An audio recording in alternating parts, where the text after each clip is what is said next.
Preserving occupational health through effective engineering controls and training.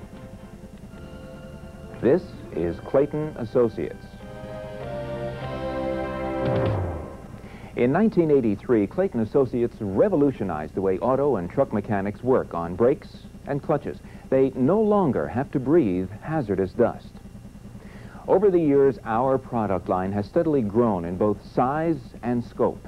Our strength is innovation, guided by a single-minded pursuit of the ideal that people can work safely and still be productive.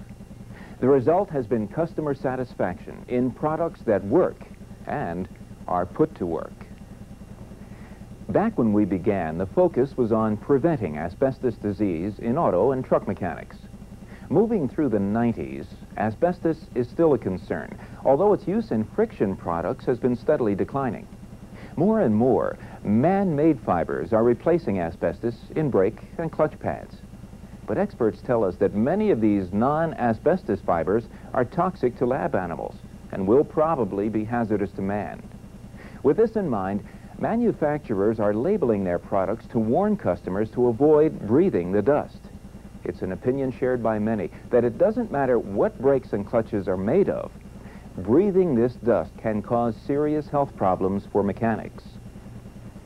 The next 16 minutes will be devoted to the U.S. Environmental Protection Agency's video, Don't Blow It. We encourage you to take the time to view it. EPA is a strong advocate of the need to protect mechanics from brake and clutch dust. The video discusses the many diseases which can develop in mechanics from breathing this dust and offers suggestions as to what to look for when purchasing equipment for your shop.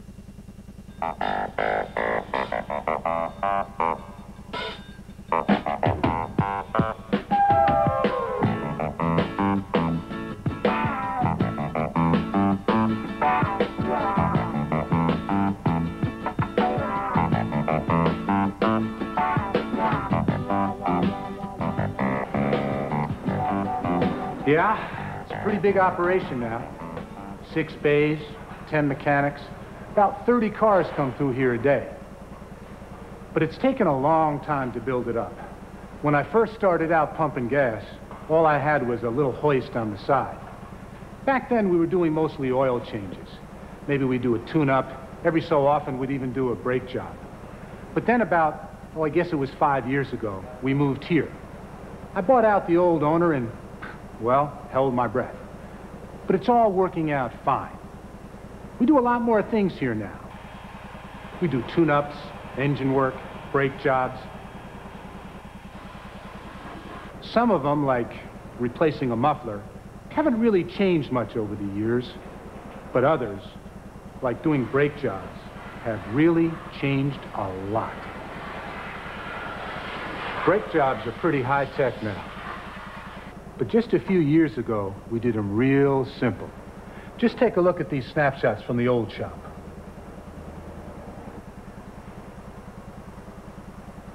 We did a lot of things wrong back then, and this was probably the worst of them. Now, the first thing I tell every one of my mechanics is, don't blow it. Don't blow it is right, because that dust can be deadly.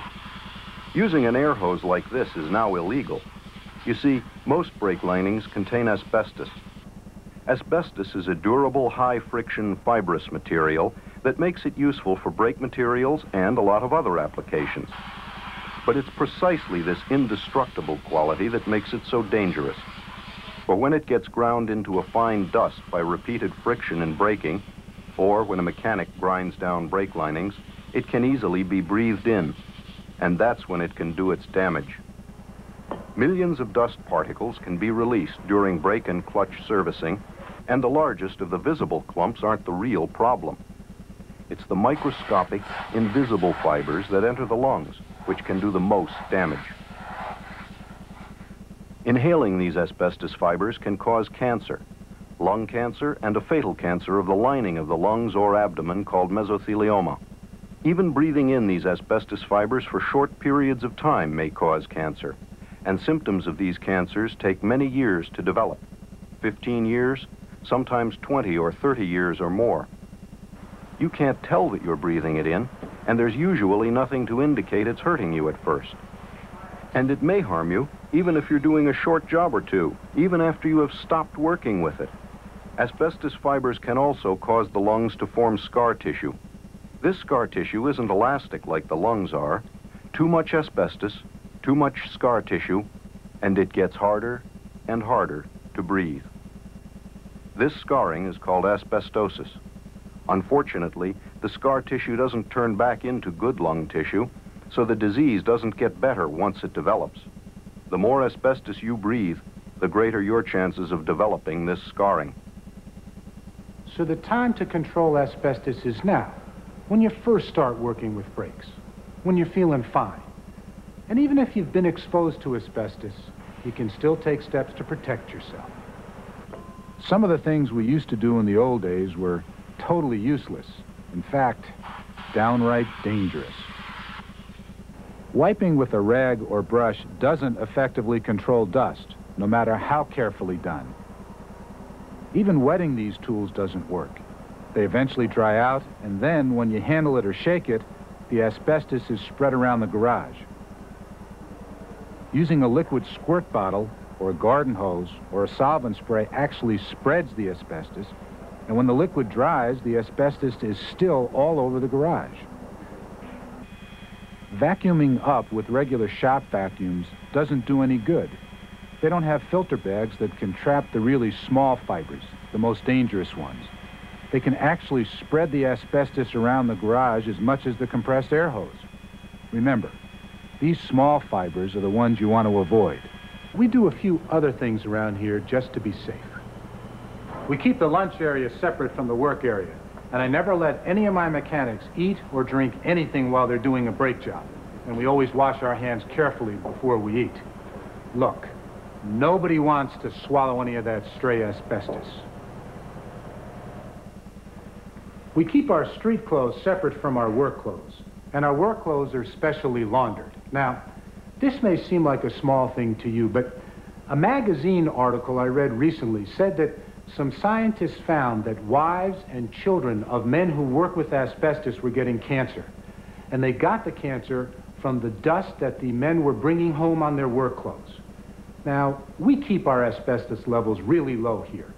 But the last thing that I want to worry about is my wife and my kids and my mechanics' wives and kids being in danger. So the few extra bucks in laundry bills are worth it. One more thing. I don't allow any of my mechanics to smoke while they're doing a brake job. And if they do smoke, I strongly encourage them to stop. I used to smoke. Oh, and I knew all the arguments against it. But the one thing that convinced me to stop smoking is this chart over here. Now, we all know how dangerous smoking is. And I hope by now you know about asbestos, too. But there's one thing that's more dangerous than either of these. And that's their combination. Here, take a look at this. This is the risk of getting lung cancer if you don't smoke. And we all know that smokers get a lot more lung cancer. And so do some asbestos workers. But look at this. If you smoke and you're exposed to asbestos, your risk is 5 times worse than if you only smoke. And it's 10 times worse than if you're only exposed to asbestos. Not only that, but it's 50 times worse than if you don't smoke and you're not exposed to asbestos. Like I said, this chart convinced me to stop smoking. And it even convinced some of my mechanics, too. The way I figure it, I either quit smoking or I quit this business. In the past, some garages have used dust masks or respirators during brake work. But respirators, which use filters to remove asbestos from the air as you breathe it, are not as effective as those which supply clean, pressurized air, like underwater scuba-type equipment. And using such equipment properly requires a whole separate program, including special training, medical evaluations, maintenance. And even the best respirator will not help others in and around the garage, like customers, supervisors, and other mechanics who are not wearing them. And if you wear them but still spread brake dust around the garage, you'll still be exposed when you take the thing off. So the best approach is to collect and control brake dust and prevent its release into the garage. Remember, asbestos is dangerous stuff. How dangerous? Well, the federal government is proposing to phase out its use entirely. Anyone who works with asbestos, especially if they don't use the right equipment and the right procedures, is at risk. And the fact that you can't tell when you breathe it in and it doesn't make you feel bad makes it even worse because you're not aware of the danger. But it's there, and it can catch up with you. Years after you leave a particular garage, and even years after you stop being a mechanic. I don't only own this garage, I work here. I want to treat my people right, and I want to protect myself. What you've heard today could save your life. Make sure that the garage that you work at has the right equipment and the right procedures. You know what I mean. Don't blow it.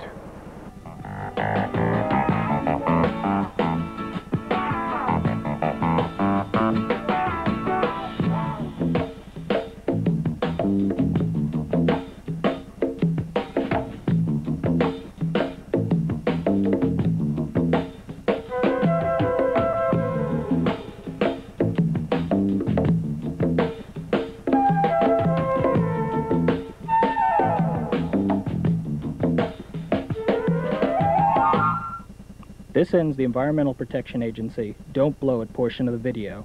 Please stay tuned for specific information on brake washing equipment and techniques.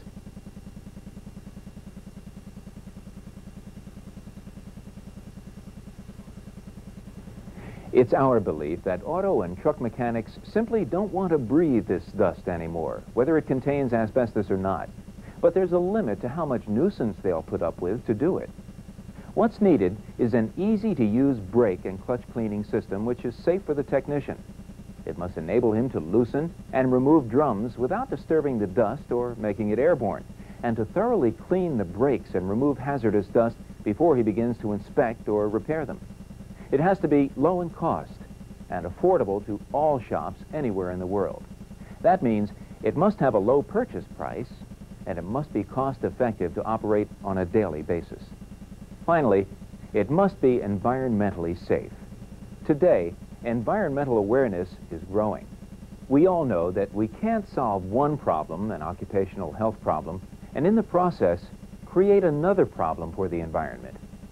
We at Clayton are proud to bring you the world-class solution to this occupational health problem, the brake washer.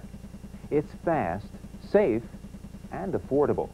It's ideally suited to the commercial repair shop where time is of the essence and technicians are impatient and unwilling to tolerate any nuisance when it comes to getting the job done. The brake washer is always ready to use. There's no setup or preparation time, and it fits vehicles of all sizes. It keeps brake dust out of the shop, and best of all, it keeps it out of everyone's lungs. The brake washer uses a water-based, biodegradable alkaline cleaner. It's not hazardous to workers, it's not harmful to the environment, and it's safe to use on all brakes. However, not every manufacturer can make this claim. Let's see what one manufacturer writes about his product. We have recently been informed that some customers may be using parts cleaning units to clean friction materials, including brake pads, brake shoes, and clutches, during routine inspections, and in instances when those friction materials continue to be used. The parts cleaners should not be used in this manner. Parts cleaning solvent should only come in contact with friction materials in instances when those materials will be replaced. In other words, it's useless during brake inspections. One of the world's largest chains of auto repair shops, responsible for over 1 million brake jobs every year, reports that their shops will perform an average of 5 brake inspections for every repair job.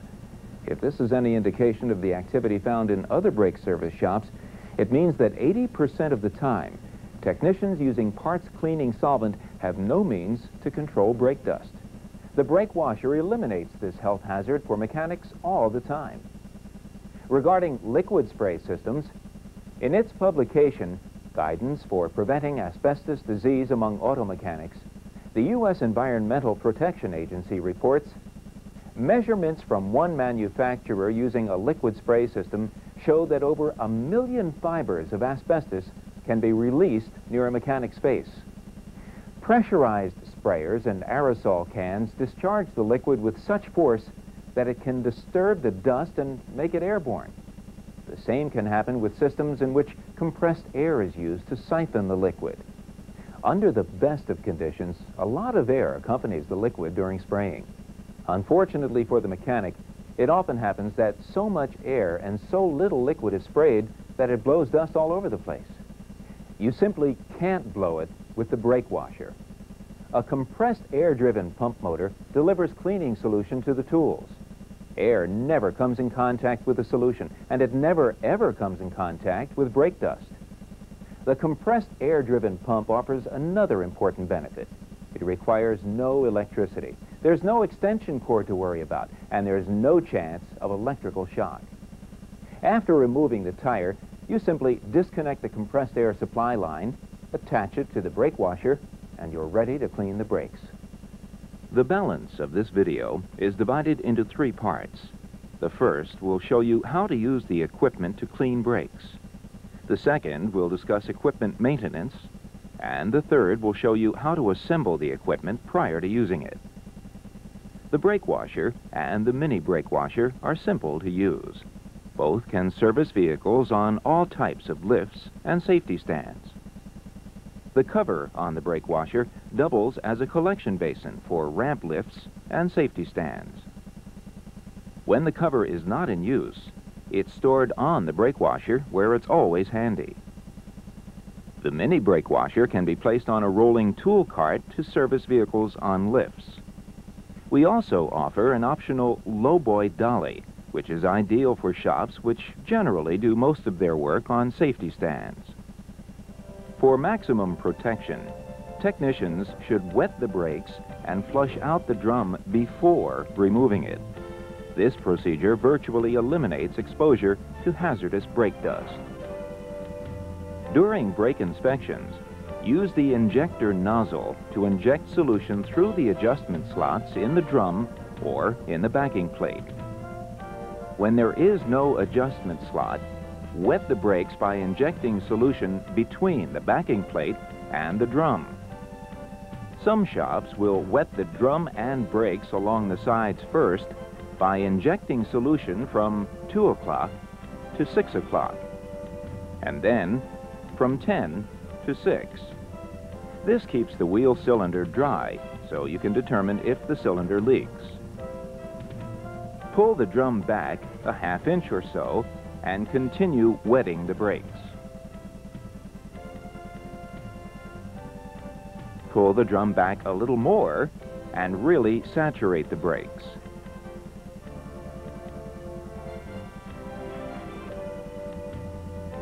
Then pull the drum off, flushing it to remove any remaining dust. After inspecting the wheel cylinder, use the injector nozzle to wash it, removing any dust on or around it. Use the flow-through brush for thorough cleaning when you're repairing or replacing the brakes. It's ergonomically designed to place the brush at a comfortable angle for good scrubbing action. The trigger regulates the flow of solution, which continuously flows through the brush. The bristles loosen dust and dirt trapped in the rivet holes, on the backing plate, and in the hard-to-get-at areas of the brakes. We recommend that you use the injector nozzle, not the flow-through brush, for brake inspections. On occasion, the brush may contain grease which you don't want to apply to brakes that will be reused. The brake washer is an excellent dust control device. Don't use the brake washer to collect solvents, aerosol brake cleaner, or other hazardous materials, because these products may prevent you from legally disposing of the liquid down the drain. Avoid, if you can, draining oil into the brake washer, since it may temporarily overload the oil magnet and cause premature filter clogging. The primary microfilter lasts from 2 to 3 weeks in most shops. Eventually, an oily paste will form on the inside of the filter. This paste will begin to clog the filter, preventing the solution from draining. If it happens in the middle of a brake job, use the injector nozzle to loosen the cake, and the filter will begin to drain again. As soon as possible, remove the filter, place it into the Ziploc bag, and toss it into the trash or dumpster. Repeated testing has shown that asbestos content is far below the 1% threshold required to classify it as asbestos waste. Thus, it's no more than ordinary shop waste. Insert a new primary microfilter, being sure to press the ring into the basin for a snug fit. The oil magnet serves to keep the solution oil-free by absorbing oil, which may otherwise contaminate the solution. It can hold up to 5 quarts of oil. Each time the solution is changed, remove the oil magnet and wring it to release water. If it contains a significant amount of oil, it will be very easy to identify, as it appears on the surface of the oil magnet. Wring out the oil and place it into the shop's waste oil receptacle. Waste oil refiners tell us that the small amounts of water, oil, and brake fluid from the oil magnet will not contaminate a waste oil tank holding hundreds of gallons of waste oil. Filters on the Mini are similar to the brake washer. The oil magnet pad removes oil from the cleaning solution. This pad can be wrung out to release water and oil. Wring the oil into your waste oil tank and then either reuse the pad or toss it into the trash. This is the primary microfilter. It traps particles down to 15 microns in size, removing the harmful asbestos fibers from the cleaning solution. Before removing the microfilter, use the flow-through brush or injector nozzle to flush any dirt from around the edges of the filter. As with the standard brake washer, when it's time to dispose of the microfilter, you simply remove it and toss it into the trash. Always operate the brake washer with solution between the 2 bands. This assures that the primary microfilter remains wet, extending filter life and preventing asbestos from drying out and becoming airborne. The Mini brake washer should have at least 2 gallons of solution in the basin. A visual inspection should be made to assure that an adequate amount of solution is available to keep the filter wet.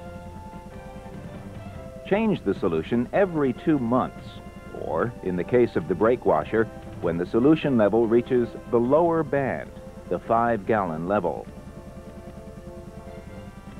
Independent laboratory tests have proven that if you have followed our instructions for using the brake washer, used solution may be disposed of down the drain in all areas of North America. To dispose of the solution, simply depress the trigger on the gun and pump the solution into the sanitary sewer.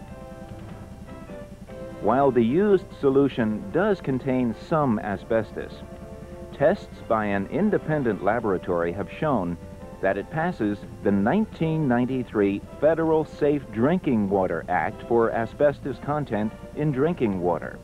So you see, there's no need to worry about asbestos when disposing of the cleaning solution. Do not run the pump dry, since it can damage the pump diaphragm. You can expect a sediment of very fine silt to settle in the bottom of the brake washer. You can dispose of it in either of 2 ways. Use paper towels to wipe up the silt, then put the towels in with the filter bag you're disposing of.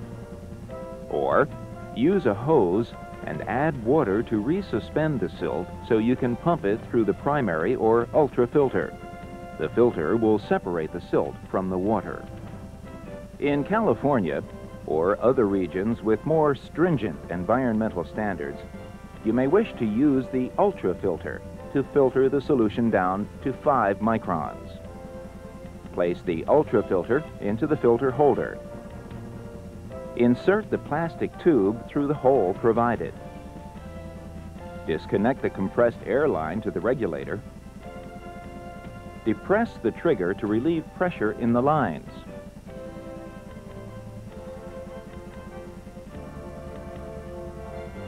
Place the ultrafilter holder into the sink or over a floor drain and insert the quick disconnect end of the hose into the underside of the pump.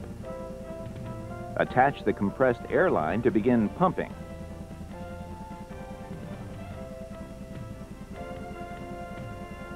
Here are some tips you can use to get the most from your brake washer. Don't run the pump dry. It will rupture the pump diaphragm. Never use the brake washer to catch other solvents or brake cleaners. And never use the brake washer to dispose of other chemicals. Use the injector nozzle for brake inspections and save the brush tool for brakes which will be disposed of. Protect yourself by always using the brake washer to control dust whenever the brake drum must be removed. Never remove or strike drums without first wetting the brakes to saturate the dust.